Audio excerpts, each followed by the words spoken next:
This is my beautiful forest that I have cut. I don't know if you could tell in the video, but there's a lot of stumps. And I cut, it was me, I cut the majority of these trees. And if I were to try to count how many trees, and I'm trying not to, but if I were to guess, it might be close to about 75 trees that I've cut on my property. I have felt every cut. Every tree I have cut down, I have felt. And I know some people aren't like that, but this is how I am. Like these are living. Some of them were dead. I didn't feel for those. They were dead. You know, there were some of them that were dead. But I will be building a cabin right here. This is my marker for the corner of my cabin. This is where the cabin starts, and it works its way up the hill up here and kind of towards this way. But I knew this was coming, and I knew that I would feel this way standing here amongst all of these stumps, you know, knowing that I did this. This was my choice. You know, there's things that I do to try to make me feel better. I am building things with the wood that I've cut, not all of it. I got a lot of wood. I am building things that will go into my cabin, and that helps me. I know that my house that I live in the city is made of a lot of 2x4s, you know, but when you're actually doing it yourself and you're actually cutting the trees down yourself, it's different. It's very different. I have donated some wood for people that need to heat their homes. I will further look to donate a lot of the wood. There's some charities out here as well that I can donate some wood to, and I'll be looking to do that. This right here is my deck or driveway, whatever it may end up being.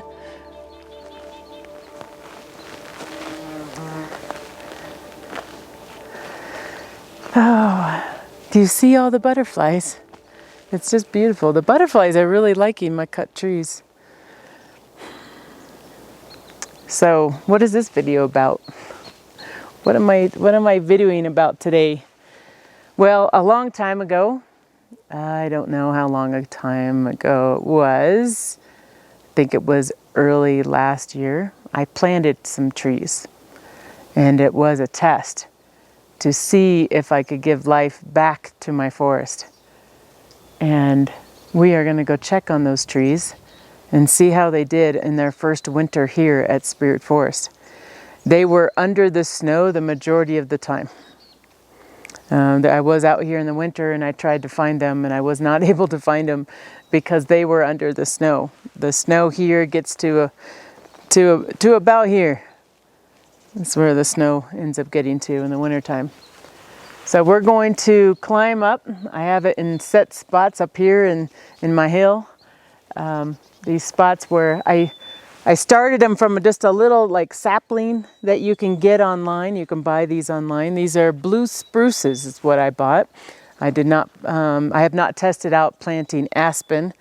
However, aspen seems to grow like weeds over here, so I don't know if I'm going to need to do that.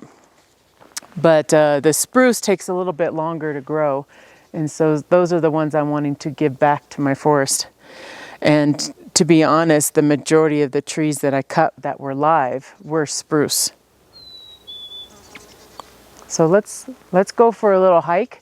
I have 3 trees that I've placed throughout my property, and let's see if they survived the winter and if I could have hope for planting more trees at Spirit Forest.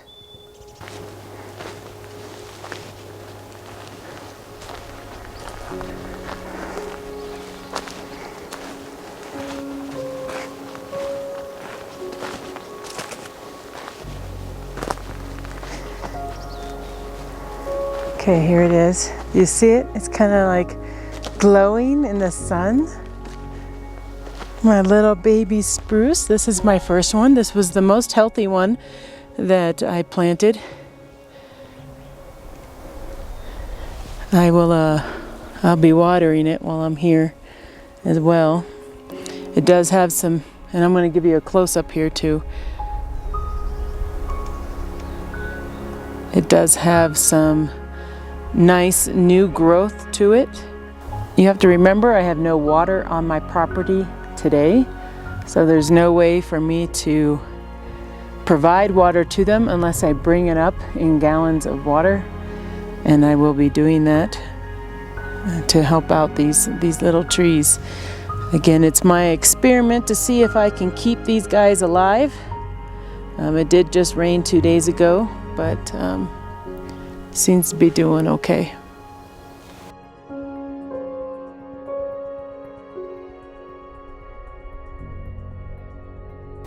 If I touch any of the needles towards the bottom, they do fall off. That's not a good sign. I did, every one of these trees I had a bag. Here's the bag. It's a tree bag that I got. Oh, it has some water in it. Might as well use it for our little tree. I found that it was letting out too much water. Again, I don't have water here, so when I put water in there, it was like this. The holes were too big. It wasn't just a nice little drip.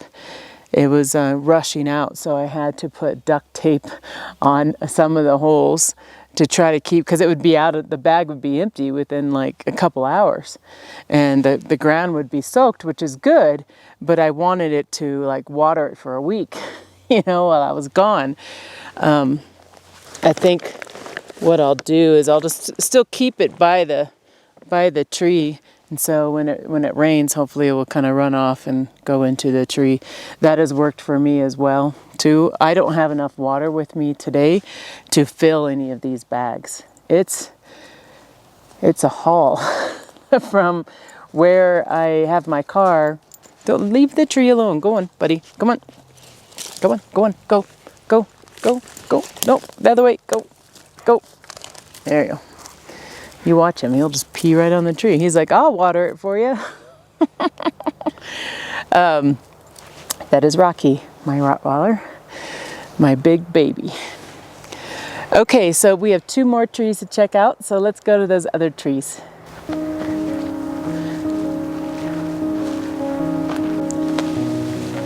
Okay, here it is. This was my least healthiest tree that I planted. Doesn't look as healthy as the other one, but it does have some new shoots to it, which are really nice. I'm just kind of touching it to see if the needles fall off right away or not. And they're not. They're actually staying on. They're pretty good. Now remember, these trees were underneath like 3 or 4 feet of snow this winter. Okay, I'm crouching down so I can be in the film, but really, it's all about the tree. It's standing about maybe a foot tall. Now these little shoots that you saw, you can actually eat those. Those are edible. And you're hiking around in the mountains in the springtime, that's when you see those. And they're okay. They're survival food. Here's this one's bag. The ground is really, really dry on the top of my hill up here, so I'm really surprised that this one's doing well. And I don't know, that might be a little animal home that's kind of burrowed inside there. Yeah, that looks like some sort of mouse or something living right next to the tree. I don't know. I think it's going to kill the tree. Okay, we have 1 more tree to check.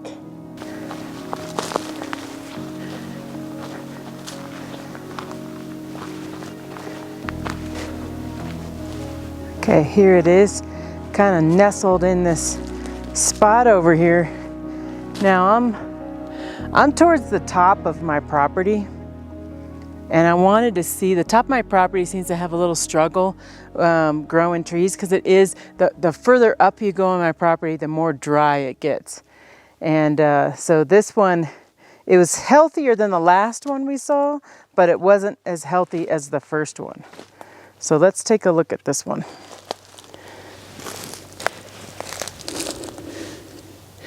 This one doesn't seem to be sprouting any new growth. Maybe a little bit right here. Maybe a little bit. Now, I had these as babies sitting in my office in my front windows. They were probably about like that big. This is clearly the tallest one of all of them. This one's probably a little over a foot, I think. Needles seem pretty healthy, healthier than the first one. The first one had more growth, but the needles on the bottom were really, like if you touch them, they just fell off. Looks like we have some more growth over here too.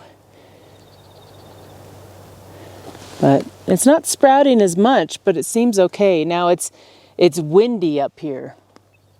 Up here in this ridge, this is where the wind comes. I did try to find an area that had a little bit of protection from the wind.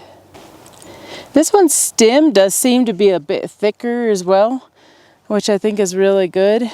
And maybe there is some new growth here, but that might have happened last year, I think. Because a lot of times when you get that new growth, it turns like almost like neon green. And I just don't see it here.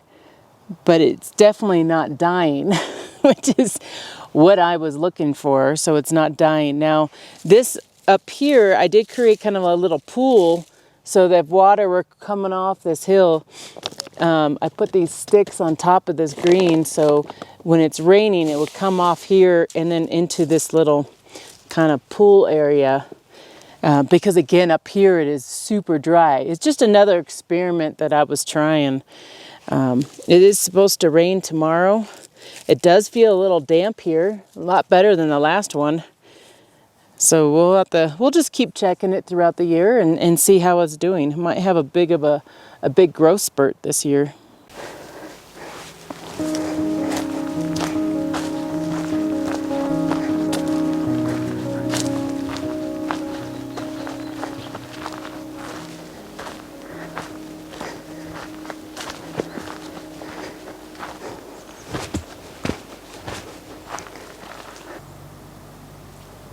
It's important to me to keep my forest healthy.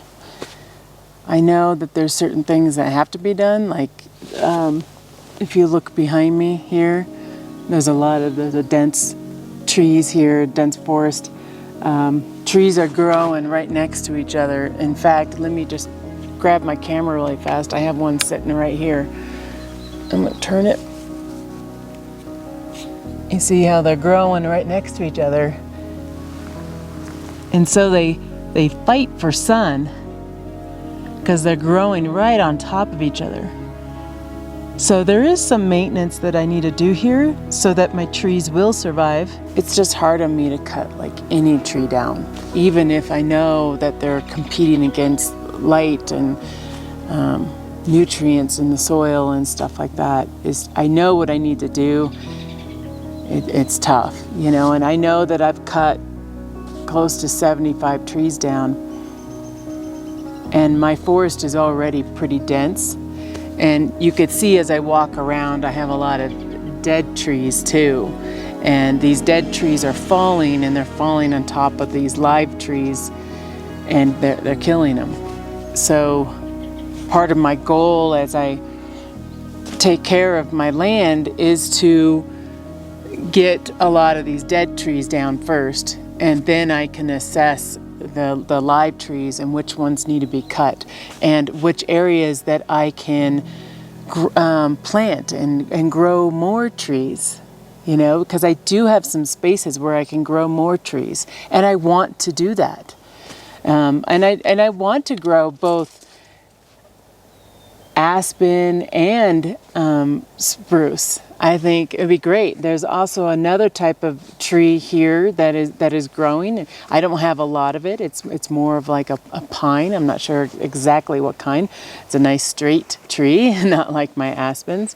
Oh, do you hear that? I'm not sure if the microphone's picking that up.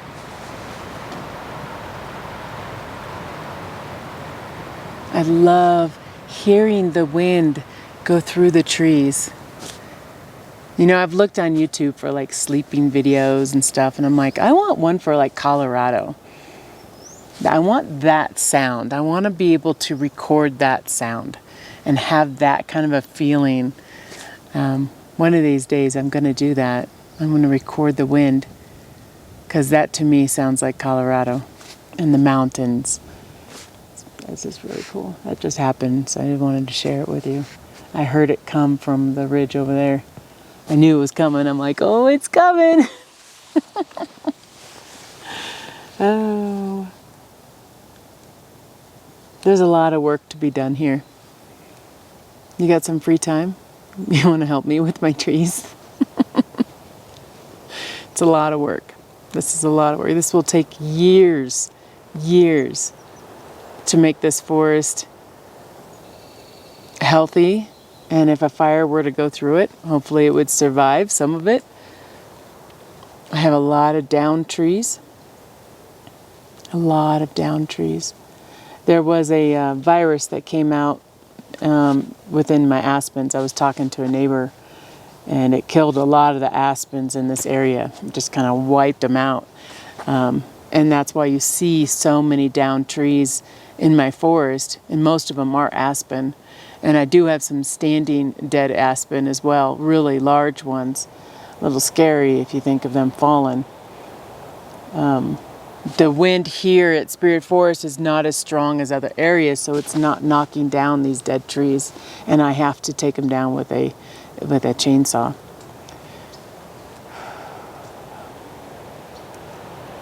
I'm just sitting here and I'm looking out amongst all of my stumps and where my house is going to be built.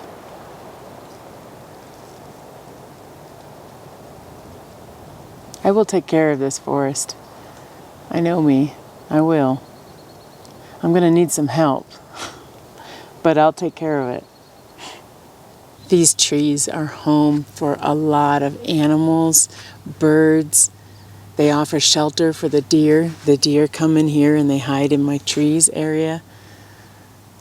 It has a lot of bugs in them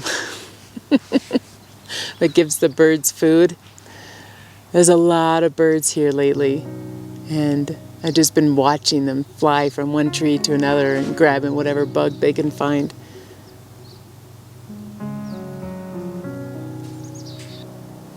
Well, thank you for watching. If you have any ideas for me to continually keep my trees alive, I will be open to those ideas.